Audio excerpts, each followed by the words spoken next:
বাংলা সাহিত্যে অপরাজেয় অমর কথাশিল্পী শরৎচন্দ্র চট্টোপাধ্যায় 1876 সালের 15ই সেপ্টেম্বর হুগলি জেলার দেবানন্দ গ্রামে দরিদ্র ব্রাহ্মণ পরিবারে জন্মগ্রহণ করেন। দারিদ্র্যের সাথে ছোটবেলা থেকেই লড়াই করেছেন পরিবারের সাথে। পিতা মতিলাল চট্টোপাধ্যায়ের সাহিত্যের অনুরাগ শরৎচন্দ্রকে সঞ্চারিত করেছিল। নানা কারণে, বিশেষত দারিদ্র্যের কারণে শরৎচন্দ্রের শিক্ষালাভ বাধাপ্রাপ্ত হয়। অনেক ঘাত প্রতিঘাত পার করেও সাহিত্যের জগতেই তার বিচরণ। অনিলা দেবী ছদ্মনামে লিখেছেন নারীর মূল্য ইত্যাদি। বিভিন্ন পত্রপত্রিকায় লিখেছেন ছদ্মনামে।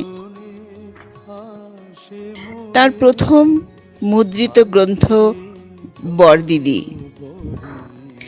কুন্তলিন পুরস্কার পেয়েছিলেন প্রথম হয়ে মন্দির গল্পটির জন্য। তিনি অভিনয়, গান জানতেন। অনেক সাহিত্য সভা করেছেন। এমনই সাহিত্যের জগৎ আলো করা উজ্জ্বল নক্ষত্রের আজ জন্মদিন। তাকে গণসমমনস্বী ফেসবুক গ্রুপের পক্ষ থেকে শ্রদ্ধার্ঘ্য নিবেদন করছে গ্রুপের সদস্যবৃন্দ। আঁচলের গাথা মালা ফেলিও পথ পরে, বাহিরে ঝড় বহে নয়নে বাড়ি ঝরে, সামনোরাতে যদি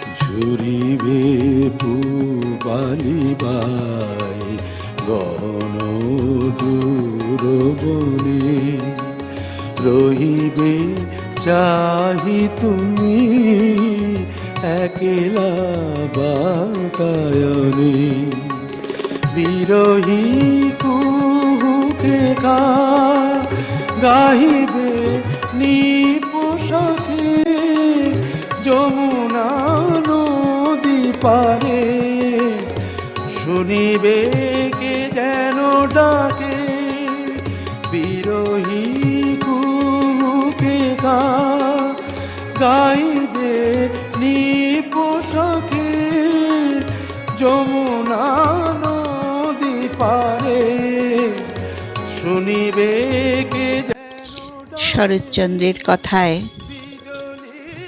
সংসারে যারা শুধু দিলে পেলে না কিছুই, যারা বঞ্চিত, যারা দুর্বল উৎপীড়িত, মানুষ যাদের চোখের জলের কোনো হিসাব নিলে না, নিরুপায় দুঃখময় জীবনে যারা কোনোদিন ভেবেও পেলে না সমস্ত থেকেও কেন তাদের কিছুতেই অধিকার নেই, এদের বেদনায় দিলে আমার মুখ খুলে, এরাই পাঠালে আমাকে মানুষের কাছে মানুষের নালিশ জানাতে।